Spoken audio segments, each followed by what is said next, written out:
नमस्कार दोस्तों, स्वागत है आपका victorious group of English scholars में। अभी हम लोग टीजीटी इंग्लिश 2011 के क्वेश्चन पेपर पर डिस्कस कर रहे हैं। इसके पहले हम लोगों ने अप टू 30 क्वेश्चंस को अच्छे से डिस्कस किया है और बहुत सारे फैक्ट्स और इन्फॉर्मेशन आपको उसमें जरूर सीखने को मिला होगा। आज हम लोग जो है कंटिन्यू करेंगे 31st क्वेश्चन से। तो देखो 31st जो क्वेश्चन है, when was John Milton born. तो यहाँ पे जो करेक्ट ऑप्शन होगा ऑप्शन डी, 9 दिसंबर 1608। ठीक है, कई बार बहुत आसान क्वेश्चन पूछ दिया जाता है, बट हमें ओवर एक्साइटमेंट में इस तरह के क्वेश्चन बिल्कुल गलत नहीं करना है। तो 9 दिसंबर 1608 में ये जो है जॉन मिल्टन का इसमें जन्म हुआ था। और इनकी डेथ कब होती है ये भी आपको याद रखना है, 8 नवंबर। ठीक है, और 1674 में इनकी डेथ होती है।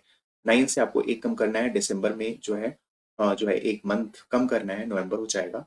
फिर 8 नवंबर 1674 में जो है जॉन मिल्टन की डेथ होती है।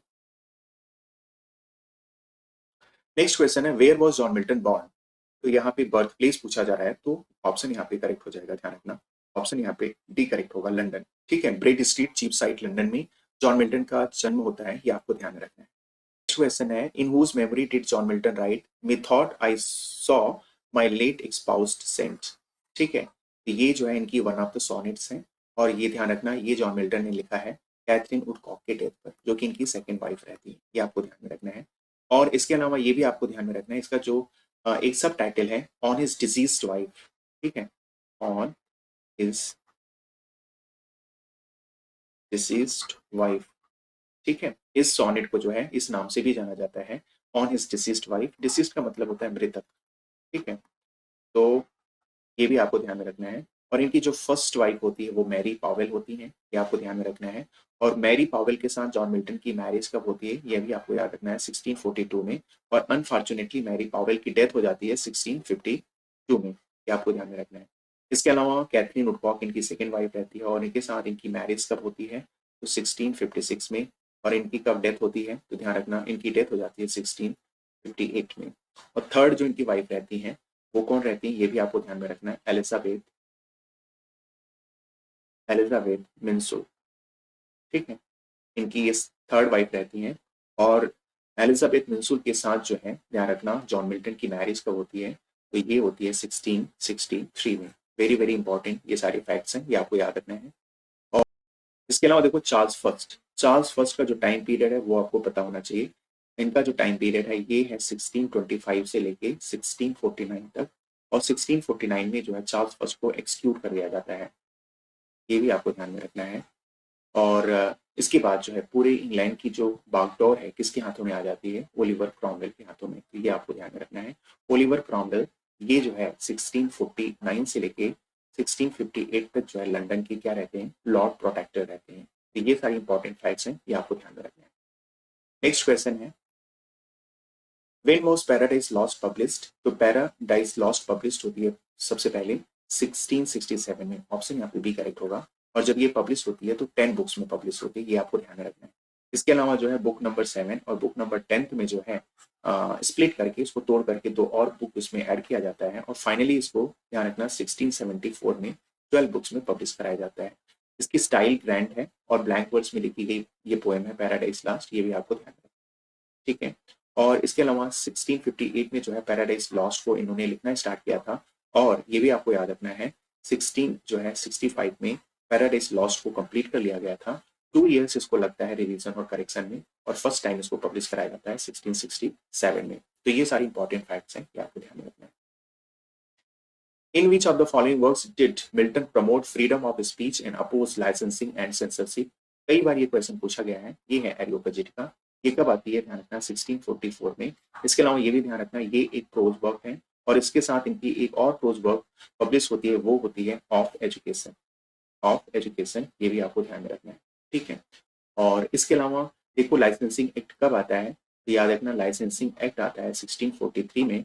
और एरियोपेजिट का एक साल के बाद ही जो है जॉन मिल्टन जो है उस लाइसेंसिंग एक्ट का ये अपोज करते हैं अपनी वर्क एरियोपेजिटिका के थ्रू, ये आपको ध्यान में रखना है। पैराडाइज रिगेन्ड और सैमसन एग्निस्ट, ये दोनों जो पोएम है ध्यान रखना, ये दोनों के दोनों पोएम जो है एक साथ पब्लिश होते हैं 1671 में, ये आपको ध्यान में रखना है। पैराडाइज रिगेन्ड ये 4 बुक्स में लिखी गई जो है जॉन मिल्टन की एक one of the very notable works है, ये आपको ध्यान में रखना है। सैमसन एग्निस्ट ये देखो वर्स प्ले है। ठीक है, ग्रीक मॉडल पे लिखी गई ये वन ऑफ द ट्रेजेडी है, ध्यान रखना। और इसके अलावा इसमें unity of time place action को भी फॉलो किया गया है, ये आपको ध्यान में रखना है। कई बार क्वेश्चन पूछा जाता है सैमसन एग्निस से जो कैरेक्टर से, देखो डेलिला, आरिफा और इसके बाद मैनोआ, ठीक है, ये जो है इसके मेजर कैरेक्टर्स हैं, ये भी आपको ध्यान में रखना है। ये सारी इंपॉर्टेंट फैक्ट्स हैं, इसको आपको ध्यान में रखना है। नेक्स्ट है पैराडाइज लॉस्ट कंप्राइजेस, तो 12 बुक्स में है, ये आपको ध्यान में रखना है। Paradise lost is written in blank verse में लिखी गई है, ये आपको ध्यान में रखना है। कई बार आपको ब्लैंक वर्स से क्वेश्चन पूछ दिया जाता है। ब्लैंक वर्स क्या होता है, तो देखो ब्लैंक वर्स आयाम्बिक पेंटामीटर की लाइन होती है, ये आपको ध्यान में रखना है। ये जो है मेट्रिकल होती है, ये लाइन जो है मेट्रिकल होती है, यानी जो है इसमें जो है हर एक लाइन आयाम्बिक पेंटामीटर में होगी और ये अनराइम्ड होती है। ये क्या होती है, अनराइम्ड होती है, ये आपको ध्यान में रखना है। विलियम शेक्सपियर की जो है मोस्ट ऑफ द प्लेस किसमें लिखे गए हैं, ब्लैंक वर्स में। Even paradise lost blank verse में लिखी गई है, और विलियम वर्ड्सवर्थ की प्रिल्यूड ये भी जो है ब्लैंक वर्स में लिखी गई है, ये आपको ध्यान में। फ्री वर्स से भी क्वेश्चन पूछा गया है। फ्री वर्स को जो है फ्रेंच में जो है वर्स लिब्रे कहते हैं, ठीक है, वर्स लिब्रे कहते हैं, ये आपको ध्यान में रखना है। और इसके अलावा इसको ओपन फॉर्म ऑफ वर्स भी कहते हैं, ये भी ध्यान रखना, ओपन वर्स भी कहते हैं। इसके अलावा देखो जो फ्री वर्स होता है इसमें ये नॉन मेट्रिकल होता है। ये क्या होता है, नॉन मेट्रिकल होता है, यानी इसकी लाइन छोटी बड़ी ऐसे होगी, और ये राइम्ड भी हो सकता है, ध्यान रखना, और ये कई बार अनराइम्ड भी हो सकता है, दोनों आपको ध्यान में रखना है। राइम्ड भी हो सकता है और ये अनराइम्ड भी हो सकता है। टीएस इलियट की जो वेस्टलैंड है, मोस्ट ऑफ द पार्ट जो है किसमें लिखी गई है, फ्री वर्स में, ये आपको ध्यान में रखना है। तो ये सारी इंपॉर्टेंट फैक्ट्स हैं, यहाँ से भी कई बार क्वेश्चन पूछे जाते हैं, ये आपको ध्यान में रखना है। वैसे पैराडाइज लास्ट किसमें लिखी गई है, ब्लैंक वर्स में। द फेमस लाइन व्हाट दो the field be lost all is not lost, ये किसके द्वारा बोला गया है, तो ये सैटर्न के द्वारा बोली गई लाइन है। ऑप्शन यहाँ पे सी करेक्ट होगा, ठीक है। इसके अलावा जो है बेल्जेबब से कई बार क्वेश्चन पूछा गया है। बेल्जेबब जो है सेकंड इन कमांड है, ये आपको ध्यान में रखना है। जो है सैटर्न के बाद कोई मोस्ट पावरफुल रेबल एंजल होता है, तो वो कौन होता है, ध्यान रखना, वो होता है बेल्जेबब। और इसको क्वेश्चन में आपसे पूछा जाता है who is the second in command, तो आंसर क्या होगा, बेल्जेबब, ये आपको ध्यान में रखना है। एडम और यू ये दोनों कैरेक्टर्स होते हैं, ध्यान रखना, पैराडाइज लॉस्ट के। नेक्स्ट क्वेश्चन है Milton begins paradise lost book 1 with invocation से स्टार्ट करते हैं, यहाँ पे करेक्ट ऑप्शन होगा ऑप्शन बी, ध्यान रखना। एक वर्ड और आपको याद रखना है, प्रोवोकेशन। प्रोवोकेशन, प्रोवोकेशन का मतलब होता है किसी को भड़काना, किसी को गुस्सा दिलाना। तो इन्वोकेशन का मतलब आवाहन करना, और प्रोवोकेशन का मतलब होता है किसी को उकसाना या भड़काना, ये आपको ध्यान में रखना है, ठीक है। लैमेंट का मतलब विलाप करना होता है। सॉलिलॉक्यी ऑलरेडी हम लोगों ने अच्छे से डिस्कस किया है, ये एक लिटरेरी डिवाइस होती है, ध्यान रखना, और it is meant for the audience और it is not meant for the co-actors, ये आपको ध्यान में रखना है। और इसमें जो कैरेक्टर है वो क्या करता है, ये स्टेज पर जो है वो सोचता है, वो थॉट क्रिएट करता है, और उसको आर्टिफिशियल डिवाइस के थ्रू जो है ऑडियंस को सुनाया जाता है। रिफ्रेन इसका जो लिटरल है, पहला इसका मतलब हो जाएगा मना करना, और एक इसका मतलब और भी होता है, ये आपको ध्यान में रखना है।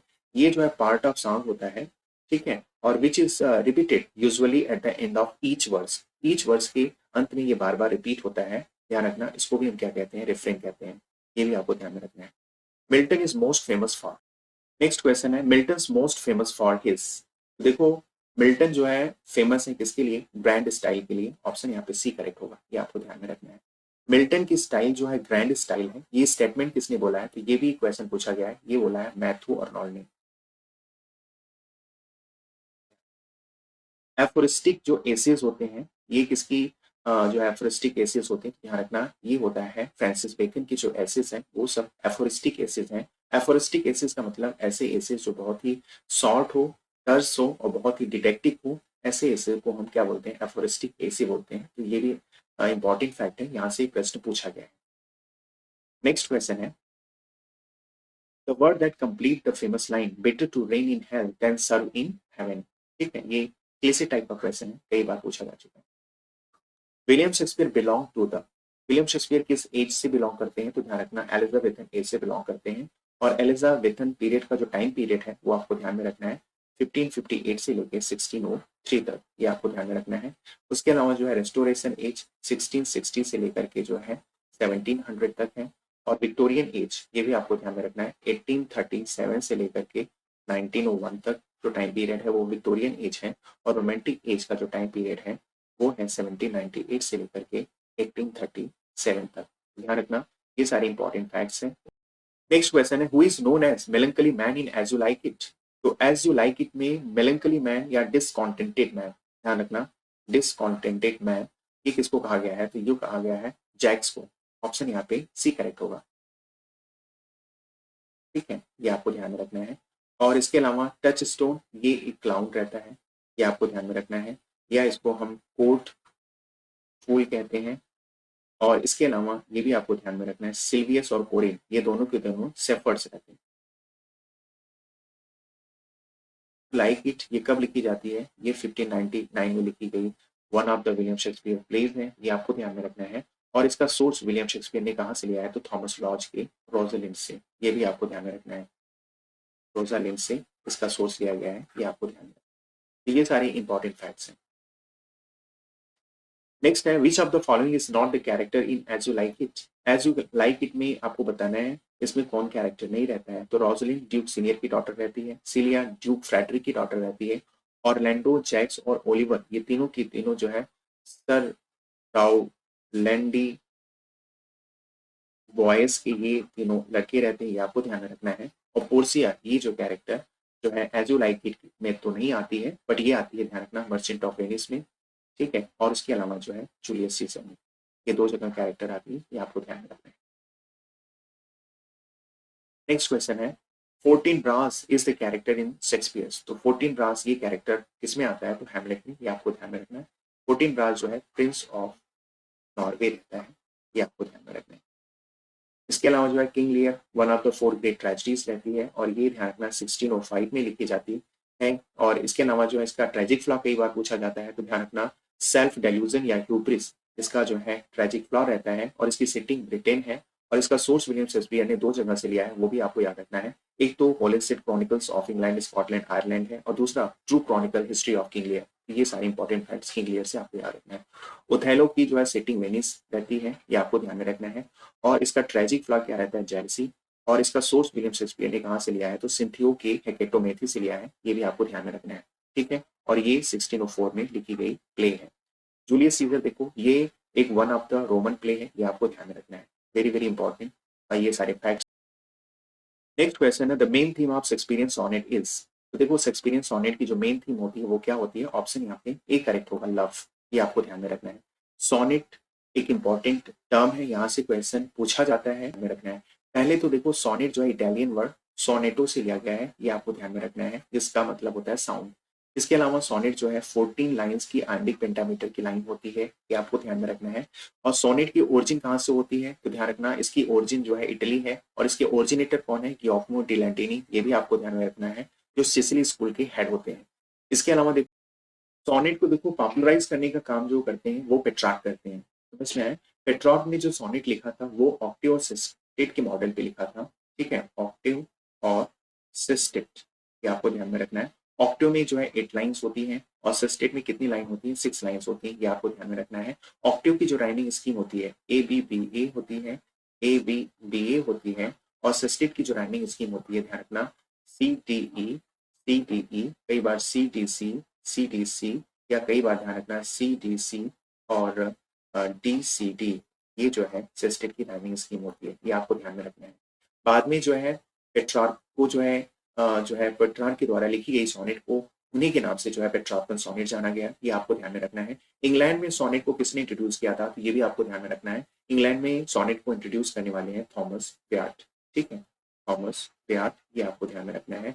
और थॉमस व्याट की कॉन्टेम्परेरी हेनरी हॉवर्ड, जिसको हम जो है अर्लापसरे भी कहते हैं, इन्होंने जो है सोनेट को पहली बार जो है इसके मॉडल को चेंज किया, इसके फॉर्म को चेंज किया। इन्होंने जो सोनेट लिखा था, ध्यान रखना, थ्री क्वार्टरन और 1 कपलेट के फॉर्म में इन्होंने सोनेट लिखा था, यह ध्यान रखना, 3 क्वार्टरन और 1 कपलेट के फॉर्म में सोनेट लिखा। बाद में जो है इन्हीं के मॉडल को जो है विलियम शेक्सपियर ने अडॉप्ट किया और 154 सोनेट लिखे। शेक्सपियर के द्वारा लिखी गई सोनेट को शेक्सपियरियन सोनेट जाना गया। और इसके अलावा जो है ध्यान रखना शेक्सपियरियन सोनेट की जो राइमिंग स्कीम होती है वो भी आपको ध्यान में रखना है, वो होता है A B इसके अलावा CD, EF और लास्ट में क्या होता है GG, ये आपको ध्यान में रखना है। में देखो शेक्सपियरियन मॉडल पे ही जो है स्पेंसर ने भी सोनेट लिखा, सेम स्ट्रक्चर था, 3 क्वार्टेट और 1 कपलेट के फॉर्म में, और ओनली उन्होंने जो चेंज किया था वो राइमिंग स्कीम में चेंज किया था। तो स्पेंसरियन सोनेट की जो राइमिंग स्कीम होती है वो होती है A B C C D और ई होता है, ये आपको ध्यान में रखना है। तो ये सारे इंपॉर्टेंट फैक्ट्स हैं, ये आपको ध्यान में रखना है। हेट्रेट का मतलब होता है घृणा, इंट्रिग का मतलब होता है कॉन्स्पिरेसी, ठीक है, और इनवी का मतलब होता है ईर्ष्या। ये सारे इंपॉर्टेंट वर्ड हैं, इसको भी आपको ध्यान में रखना है। नेक्स्ट क्वेश्चन है, देखो शेक्सपियरियन सोनेट एंड्स विद, देखो शेक्सपियरियन सोनेट मैंने अभी बात किया, ये 3 क्वाड्रेंट और 1 कपलेट के फॉर्म में लिखी जाती है। तो लास्ट में क्या आता है, कपलेट आता है, ये आपको ध्यान में रखना है। कपलेट 2 लाइन की स्टेंजा होती है, ध्यान रखना। ऑक्टेव में जो है 8 लाइन की स्टेंजा होती है, ये भी आपको ध्यान में रखना है। नेक्स्ट क्वेश्चन है, total number of sonnets written by William Shakespeare. तो विलियम शेक्सपियर ने कितने सॉनेट्स लिखे ये आपको बताना है। 154 सॉनेट्स लिखे हैं, ये आपको ध्यान में रखना है। और इनके जो सॉनेट हैं 3 लोगों को डेडिकेट किए गए हैं, ये भी आपको ध्यान में रखना है। 1 से लेके 126 सॉनेट तक इन्होंने जो है डब्ल्यू एच को डेडिकेट किया है, ध्यान रखना। और डब्ल्यू एच को आइडेंटिफाई किया गया है, या तो ये विलियम हर्बर्ट है या हेनरी वर्ड्सले, ये आपको ध्यान में रखना है, क्वेश्चन पूछा जा चुका है। इसके अलावा ध्यान रखना 127 से लेकर के 152 सोनेट तक इन्होंने जो डेडिकेट किया है अपने सोनेट को, वो किया है डार्क लेडी को, और डार्क लेडी को आइडेंटिफाई किया गया है मैरी फिटान के रूप में, ये भी आपको ध्यान में रखना है। और लास्ट के जो 2 सोनेट्स है 153 और 154 सोनेट, ये आपको ध्यान में रखना है। ये सोनेट किसको डेडिकेट किया गया है, तो लव गॉड क्यूपिड को डेडिकेट किया गया है, ये भी आपको ध्यान में रखना है। तो ये सारे इंपॉर्टेंट फैक्ट्स हैं। और बाद में जाकर के जो है विलियम शेक्सपियर की सारी सोनेट यानी 154 सोनेट को एक बुक के फॉर्म में जो है पब्लिश कराने का जो क्रेडिट है वो किसको जाता है, ध्यान रखना, थॉमस थॉर्प को। थॉमस थॉर्प को, ये भी आपको याद रखना है। और ये पब्लिश होती है 1609 में। तो ये सारे इंपॉर्टेंट फैक्ट्स हैं, ये आपको याद रखना है। नेक्स्ट है, life is but walking shadow a poor player occurs in Shakespeare's. ये लाइन आपको बताना है ये कौन से प्ले में आती है, तो ये आती है मैकबेथ में। ऑप्शन यहाँ पे कौन सा करेक्ट होगा, ऑप्शन यहाँ पे सी करेक्ट होगा, ये आपको ध्यान में रखना है, ठीक है। इसके अलावा देखो आपको ये भी ध्यान देना है कि इस लाइन का मतलब क्या है। तो देखो ये लाइन पहले कब बोली जाती है आपको ध्यान में रखना है। ये जो है लेडी मैकबेथ के सुसाइड करने के बाद मैकबेथ के द्वारा ये लाइन बोली जाती है। और ये कब बोली जाती है, एक्ट 5 और सीन 5 में ये लाइन बोली जाती है, ये आपको ध्यान में रखना है, ठीक है। और इस लाइन का जो मतलब है वो यही है कि मैकबेथ ये कहता है कि लाइफ कितना पुअर प्लेयर है जो इस रंगमंच पर, इस सृष्टि रूपी रंगमंच पर आती है और अपना भिन्न भिन्न रोल प्ले करती है और बिना मैसेज दिए ही चली जाती है, ठीक है। तो ये जो है लाइन किसके द्वारा बोला गया है, मैकबेथ के द्वारा, ये आपको ध्यान में रखना है, ठीक है। इसके अलावा देखो 12th नाइट ये कब आती है, 1600 में आती है, ये आपको ध्यान में रखना है। हेमलेट कब आती है, 1601 में आती है। और किंग लियर कब आती है, 1605 में आती है, ये आपको ध्यान में रखना है। हेमलेट का जो ट्रेजिक फ्लॉ है, ध्यान रखना, ये है नोबल इनेक्शन। इसको ट्रेजेडी ऑफ डिले या ट्रेजेडी ऑफ प्रोक्रेस्टिनेशन भी कहते हैं, ये आपको ध्यान रखना है। और हेमलेट का सोर्स विलियम शेक्सपियर ने जो है, ध्यान रखना, ये इनका सोर्स जो है थॉमस कीट के जो हेमलेट से लिया है, ये भी आपको ध्यान में रखना है। और इसकी सेटिंग कहाँ होती है, एल्सिनोर इन डेनमार्क में। ये भी इंपॉर्टेंट फैक्ट्स हैं, ये भी आपको याद रखना है। Next question, in Galsworthy's Justice, ठीक है, ये लाइन है, the law is what it is, a majestic edifice, ठीक है। एडिफिस मतलब एक शानदार building, centering all of us, each stone of which rest on another. तो ये लाइन आपको बताना है, ये किसके द्वारा लाइन बोला गया है, तो जज के द्वारा बोला गया है। ऑप्शन यहाँ पे डी करेक्ट होगा। और जज का नाम क्या रहता है, मिस्टर जस्टिस फ्लॉयड, ये आपको ध्यान रखना है। एक बार क्वेश्चन पूछा जा चुका है कि जज का नाम बताइए, तो जज का नाम क्या था, जस्टिस फ्लॉयड। देखो जस्टिस ये जो प्ले है इसमें 2 लॉयर भी रहते हैं, एक तो हेरोल्ड क्लीवर रहते हैं और दूसरा जो है हेक्टर फ्रोम रहते हैं, ये भी आपको ध्यान रखना है।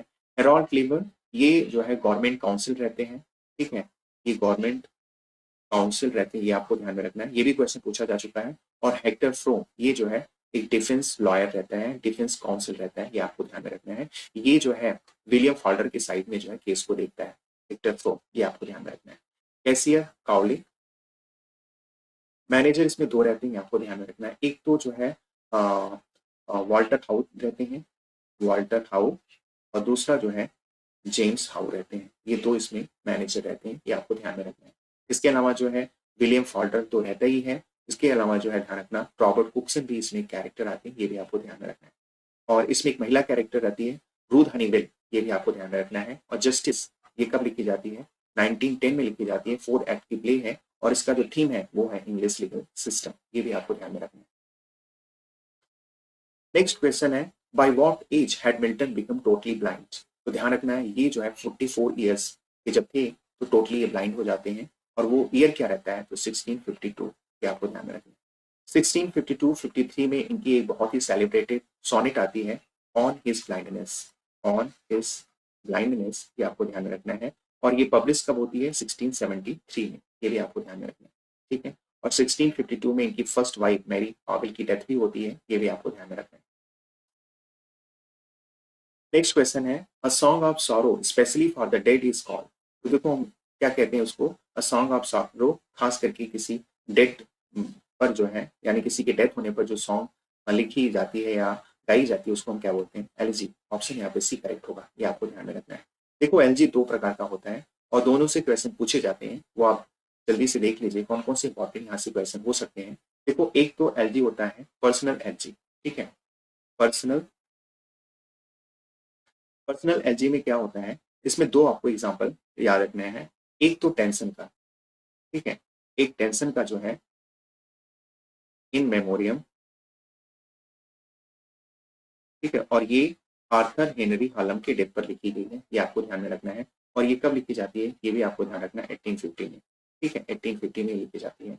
इसके अलावा जो है ये भी आपको ध्यान में रखना है, दूसरी जो है पर्सनल जो है एलजी है वो है ध्यान रखना वॉट विटमैन की, ठीक है, विटमैन की, वो है ओ कैप्टन, ठीक है, ये आपको ध्यान रखना है। ये अब्राहम लिंकन की डेथ पर लिखी जाती है, ये आपको ध्यान रखना है।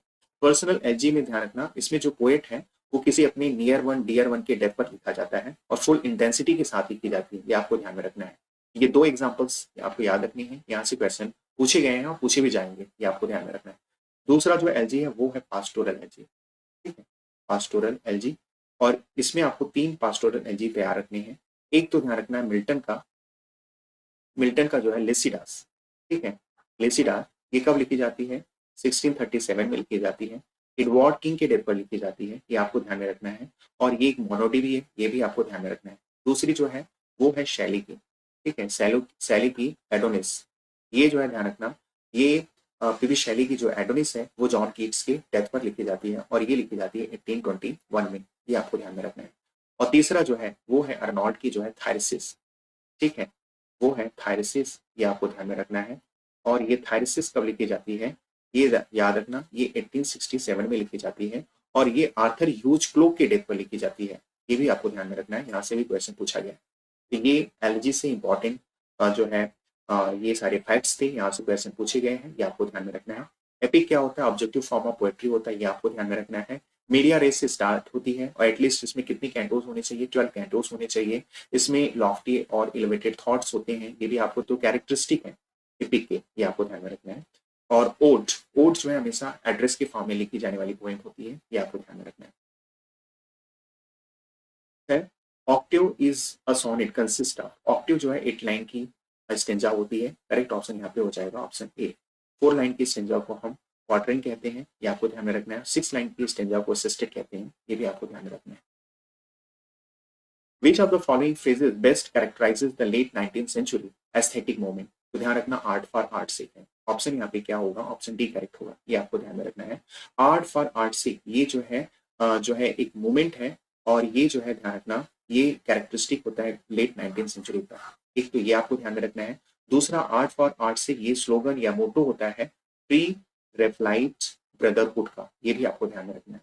प्री रेफलाइट ब्रदरहुड, ये ध्यान रखना 1848 से लेकर 1866 तक जो है इनका टाइम पीरियड होता है, ये आपको ध्यान में रखना है। प्री रेफलाइट ब्रदरहुड से क्वेश्चन ये पूछा जाता है कि इसके फाउंडिंग मेंबर्स पूछे जाते हैं, तो 3 इसके फाउंडिंग मेंबर्स हैं, उसका आपका उनका नाम आपको याद रखना है।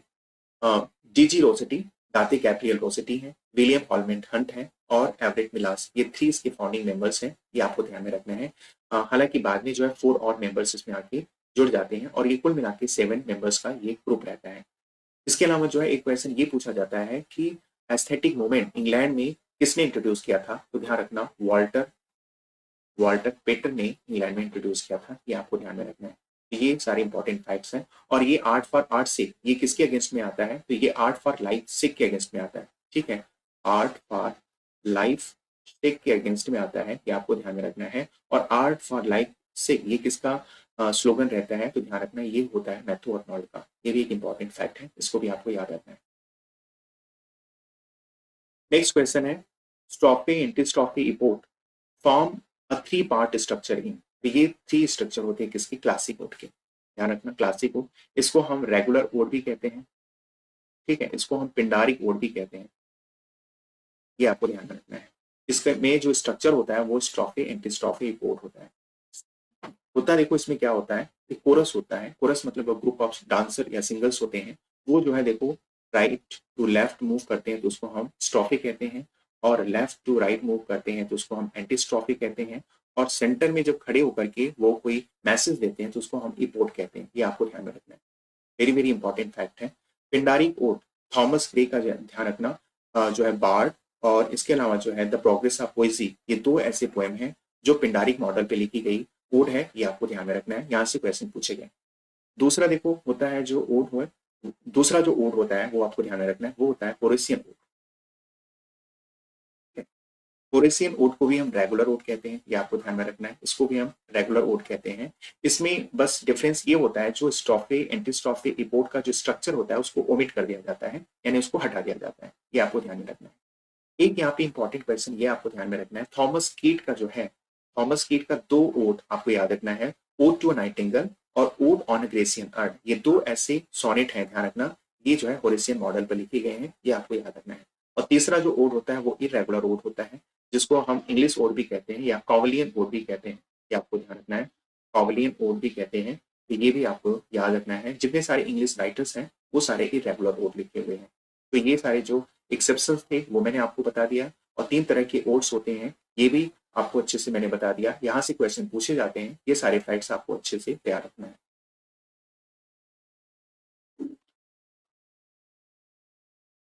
क्वेश्चन है, who said that in paradise lost book one Milton belongs to devils party without knowing it? ये स्टेटमेंट किसने दिया है? तो ये विलियम ब्लैक ने दिया है, ये आपको ध्यान रखना है। ये एक ट्रांजिशनल पोएट रहते हैं, और जो है ये इनकी बहुत ही फेमस स्टेटमेंट है, कई बार ये क्वेश्चन पूछा जा चुका है। नेक्स्ट क्वेश्चन है, आपको यहाँ पे फिगर ऑफ स्पीच से क्वेश्चन है, तो देखते हैं। पहला जो क्वेश्चन है, it was the best of the time, it was the worst of the time, ये आपको बताना है कौन सा फिगर ऑफ स्पीच होगा। तो ध्यान रखना, इस तरह के क्वेश्चन में जब भी फिगर ऑफ स्पीच के आते हैं तो आप ये ध्यान रखना, आप डायरेक्ट आंसर भी आप फाइंड आउट कर सकते हो, बट आप यहाँ पे एलिमिनेशन मेथड लगाया करो। ठीक है, आप ऑप्शंस को एलिमिनेट करो, कौन सा ऑप्शन यहाँ पे नहीं होगा, तो हम इजिली जो है आंसर तक पहुंच जाते हैं। देखो, it was the best of the time, it was the worst of the time, क्या इसमें सिमिली होगा? तो बिल्कुल नहीं होगा सिमिली इसमें। क्या ऑक्सीमोरॉन होगा? ये भी नहीं होगा। अब मुझे चेक करना है कि मेटाफर और एंटीथेसिस में क्या होगा। तो देखो, एंटीथेसिस में स्ट्राइकिंग अपोजिशन होता है, कंट्रास्ट ऑफ वर्ड्स होता है, दो अपोजिट सेंटीमेंट्स एक साथ एक सेंटेंस में रखे जाते हैं। तो यहाँ पे वही तो हो रहा है, दो अपोजिट सेंटीमेंट्स एक साथ सेंटेंस में रखे जा रहे हैं, इसलिए यहाँ पे कौन सा फिगर ऑफ स्पीच होगा? यहाँ पे ऑप्शन सी करेक्ट होगा, ये आपको ध्यान रखना है। ठीक है, नेक्स्ट क्वेश्चन है, love is an ideal thing, marriage is a real thing, ये आपको बताना है कौन सा फिगर ऑफ स्पीच होगा। तो ये भी किसका एग्जाम्पल होगा? क्या इसमें ऑक्सीमोरॉन होगा? नहीं होगा। सिमिली होगा? नहीं होगा। इसमें फिर से एंटीथेसिस होगा, क्योंकि इसमें फिर से दो अपोजिट सेंटीमेंट्स एक साथ रखे गए हैं, इसलिए कौन सा फिगर ऑफ स्पीच होगा? एंटीथेसिस, ऑप्शन यहाँ पे डी करेक्ट होगा। नेक्स्ट क्वेश्चन है, let's go to bed now, आपको बताना है ये कौन सा फिगर ऑफ स्पीच होगा। तो ये होगा मेटोनमी, ऑप्शन यहाँ पे बी करेक्ट होगा। मेटोनमी एक ऐसा फिगर ऑफ स्पीच होता है, ध्यान रखना है, इसमें an object is designated by the name of something associated with it. यहाँ पे जो बेड है, यहाँ पे बेड स्टैंड फॉर स्लीप्स है, ध्यान रखना। तो यहाँ पे कौन सा फिगर ऑफ स्पीच होगा? यहाँ पे होगा मेटोनमी। नेक्स्ट क्वेश्चन है, humour is the soft absorber of light, it helps us take the blows, ये कौन सा फिगर ऑफ स्पीच होगा? तो फिर से हम इसमें एलिमिनेशन मेथड लगाते हैं, क्या इसमें अंडरस्टेटमेंट होगा? नहीं। सिमिली, कहीं एज सो लाइक दिख रहा है, नहीं, ये भी नहीं होगा। फिर यहाँ पे कौन सा फिगर ऑफ स्पीच होगा? ध्यान ध्यान रखना, यहाँ पे कौन सा फिगर ऑफ स्पीच होगा? यहाँ पे मेटाफर होगा, ये आपको ध्यान में रखना है। ठीक है, देखो मेटाफर और यहाँ पे आपको थोड़ा सा कंफ्यूजन जरूर पर्सनिफिकेशन में भी हुआ होगा कि हो सकता है ये पर्सनिफिकेशन हो। तो देखो यहाँ पे पर्सनिफिकेशन क्यों नहीं होगा और यहाँ पे मेटाफर क्यों होगा वो मैं आपको बताता हूँ। देखो मेटाफर में पहला जो आपको मैंने बताया clue, most of the sentences में इज या वॉज होता है पहली बार, जिसमें दो ऑब्जेक्ट को एक मान लिया जाता है। ह्यूमर को जो है सॉफ्ट एब्जर्वर ऑफ लाइट मान लिया गया है। समझ में आ गया। और पर्सनिफिकेशन में क्या होता है, इसमें इनएनिमेट ऑब्जेक्ट और एब्स्ट्रैक्ट नोशन इस तरह से बोले जाते हैं जैसे कि उसमें लाइफ है। और देखो पर्सनिफिकेशन के एग्जांपल में मोस्ट ऑफ द टाइम क्या होता है, सब्जेक्ट आता है, फिर मेन वर्ब आता है, फिर अदर वर्ड्स आते हैं। जैसे laughter holding both her side, तो लॉफ्टर के बाद होल्डिंग आ रहा है। ऐसे ही देखो death lays his icy hand on the king, तो डेथ के बाद देखो मेन वर्ब आ रहा है। तो ध्यान रखना। तो पर्सनिफिकेशन और मेटाफर में देखो थोड़ा सा स्लाइड डिफरेंट होता है, ये चीजें आपको समझनी पड़ेगी। और बिल्कुल ये बिल्कुल क्लोज होते हैं। मेटाफर और पर्सनिफिकेशन इसको आइडेंटिफाई करने में थोड़ा मुश्किल होता है। तो ये जो चीजें मैं आपको बता रहा हूँ ये सारी टेक्निक को आपको अप्लाई करना पड़ेगा, तभी आप करेक्ट आंसर तक पहुंच पाएंगे। तो ध्यान रखना, ये जो करेक्ट ऑप्शन होगा ये होगा मेटाफर, ऑप्शन यहाँ पे बी करेक्ट होगा। नेक्स्ट क्वेश्चन है, bring an alarm clock clang in the dark in silent room, ये आपको बताना है कौन सा फिगर ऑफ स्पीच है। तो ध्यान रखना ये जो साउंड है, और साउंड हमेशा कौन सा फिगर ऑफ स्पीच होता है, ओनोमोटोपिया होता है, ये आपको ध्यान में रखना है। ठीक है। और ऑक्सीमोरॉन क्या होता है, जिसमें दो अपोजिट वर्ड सेम सेंटेंस में रखे जाते हैं उसको हम ऑक्सीमोरॉन कहते हैं। जैसे देखो जैसे ओपन सेक्रेट, ओपन सेक्रेट, ये जो है किसका एग्जांपल है, ऑक्सीमोरॉन का। ठीक है। और एपोस्ट्रॉफी इसमें डायरेक्ट एड्रेस किया जाता है, ऑलरेडी हमने इस पे डिस्कस कर लिया है अपने फर्स्ट पार्ट में, ये आपको ध्यान में रखना। और नेक्स्ट क्वेश्चन है, द कोड आपको बताना है, love looks not with the eyes but with the mind and therefore is winged Cupid ended blind, ये लाइन किसके द्वारा बोली जाती है और कहाँ बोली जाती है। तो पहले ये बोली जाती है मिडसमर नाइट ट्री में, ऑप्शन यहाँ पे ई करेक्ट होगा। और ये लाइन बोलती है हेलेना, ये आपको ध्यान रखना। एक्ट 1 सीन 1 की लाइन है, ये आपको ध्यान में रखना है। ठीक है। और इसके अलावा इस लाइन का जो मतलब है, हेलेना ये कहती है कि लव जो है ना वो आंखों से नहीं की जाती है बट वो माइंड से होती है, यानी दिल से होती है। और यही कारण है कि जहां पर भी देखो क्यूपिड, जो लव गॉड क्यूपिड है, उनका जो पोर्ट्रेट दिखाया जाता है, उनकी आंखों पर पट्टी दिखाया जाता है, सिर्फ इसीलिए कि वो भी देखो जो है लव जो है आंखों से यानी देख कर नहीं, बट वो भी दिल से लव करते थे। इसीलिए जो है उनके जहां भी पोर्ट्रेट होते हैं उनकी आंखों पर पट्टी दिखाया जाता है। तो ये लाइन जो है किसके द्वारा बोला गया है, हेलेना, हेलेना के द्वारा ये लाइन बोली गई है, ये आपको ध्यान में रखना है। और मिडसमर नाइट ड्रीम ये कब आती है, ध्यान रखना, ये 1595 में आती है, ये आपको ध्यान में रखना है। ठीक है। इसके अलावा लव्स लेबर लास्ट, ये जो है विलियम शेक्सपियर की one of the early play है, और ये कब आती है, 1599 में आती है, ये आपको ध्यान में रखना है। और एंटोनियो एंड क्लियोपाट्रा ये कब आती है, तो याद रखना ये 1607 में आती है। और मेरी वाइफ्स ऑफ विंडसर ये कब आती है, तो ये आती है 1597 में। तो ये सारी इंपॉर्टेंट फैक्ट्स हैं विलियम शेक्सपियर के प्लेस से रिलेटेड, ये भी आपको याद रखना है। नेक्स्ट है, ये भी देखो एक कोट है, आपको बताना है, the quality of mercy is not restrained, it drops as a gentle rain from heaven, आपको बताना है ये लाइन कहाँ से आती है, तो मर्चेंट ऑफ वेनिस से आती है, ये आपको ध्यान में रखना है। ऑप्शन यहाँ पे सी करेक्ट हो जाए, ये ध्यान रखना। मर्चेंट ऑफ वेनिस ये कब आती है, ध्यान रखना ये 1596 में आती है। और इसके अलावा जो है ये लाइन जो है, the quality of mercy is not restrained, ये जो है मर्चेंट ऑफ वेनिस की, ध्यान रखना एक्ट 4 और सीन 1 की लाइन होती है, ये भी आपको ध्यान में रखना है, एक्ट 4 और सीन 1 की लाइन होती है। ठीक है। और पोर्सिया के द्वारा ये लाइन बोली जाती है। 12th नाइट कब आती है, तो 12th नाइट आती है 1600 में, ये आपको ध्यान में रखना है। और सिम्बल लाइन कब आती है, ये आती है 1609 में, और ये one of the dramatic romances है, ये आपको ध्यान में रखना है। और एज यू लाइक इट ये कब आती है, 1599 में। तो ये सारे इंपॉर्टेंट फैक्ट्स हैं, इसको भी आपको ध्यान में रखना है। नेक्स्ट है, फ्राइल्टी दाई नेम इज वुमेन, ये लाइन कहाँ से आती है, ये आती है हैमलेट, ऑप्शन यहाँ पे बी करेक्ट होगा, ये आपको ध्यान में रखना है। और इस लाइन का मतलब क्या होगा, women is weaker then man, ये आपको ध्यान में रखना है। और ये जो लाइन है, ये लाइन बोली जाती है एक्ट 1 सीन 2 में, ये भी आपको ध्यान में रखना है। एक्ट 1 और सीन 2 की ये लाइन है, और ये हैमलेट के द्वारा बोली भी जाती है, ये भी आपको ध्यान में रखना है। जूलियस सीजर ये वन ऑफ द इनका जो है रोमन प्ले है, ये आपको ध्यान में रखना है। और विलियम शेक्सपियर ने अपने रोमन प्ले का जो है सोर्स कहाँ से लिया है, प्लूटार्च की लाइफ से लिया है, ये भी आपको ध्यान में रखना है। ओथेलो इनकी one of the 4 great tragedy है, ये 1604 में आती है। हेमलेट 1601 में आती है, और किंग लियर 1605 में आती है, ये भी आपको याद रखना है। नेक्स्ट क्वेश्चन है, age cannot wither her, nor custom stale her infinite variety, ये आपको बताना है ये लाइन जो है विलियम शेक्सपियर की कौन से प्ले से आती है, तो ध्यान रखना ये आती है एंटोनी एंड क्लियोपाट्रा। ऑप्शन यहाँ पे देखो डी करेक्ट हो जाएगा, ठीक है। और ये लाइन किसके द्वारा बोली जाती है, तो ये भी आपको याद रखना है, इनो बार्बस के द्वारा ये लाइन बोली जाती है। और ये लाइन कब बोली जाती है, कौन से एक्ट, कौन सीन में, तो ये एक्ट ध्यान रखना एक्ट 2 और सीन 2 में ये लाइन बोली जाती है, ये भी आपको ध्यान रखना। तो देखो इस लाइन में जो है इनो बार्बस यहाँ पे क्लियोपाट्रा की ब्यूटी को अप्रिसिएट कर रहा है, और वो ये भी कहना चाहता है कि क्लियोपाट्रा जो है, जो मैन को अट्रैक्ट करती है, वो अपनी ब्यूटी की वजह से तो करती ही करती है, बट अपनी जो है ध्यान रखना वैरायटी ऑफ जो है मूड या जो है रेंज ऑफ मूड की वजह से भी जो है लोगों को अपनी तरफ आकर्षित करती है। तो इस लाइन का ये मतलब है। और ये जो है कौन से प्ले से ये लाइन आती है, तो ये एंटोनी एंड क्लियोपाट्रा से लाइन आती है, ये आपको ध्यान में रखना है। तो देखो इस तरह से हमने जो है, देखो इस तरह से हमने अप टू 65 क्वेश्चंस को अच्छे से कवर किया है। इसमें बहुत सारे फैक्ट्स और इन्फॉर्मेशंस आपको सीखने को भी मिला होगा। तो देखो वीडियो बहुत लंबा हो जाएगा, इसलिए मैं इसको आज अभी वाइंड अप कर रहा हूँ। अभी नेक्स्ट और लास्ट पार्ट जो है इसके आगे के क्वेश्चंस में मैं अच्छे से कवर करूंगा। तो आज के लिए बस इतना ही।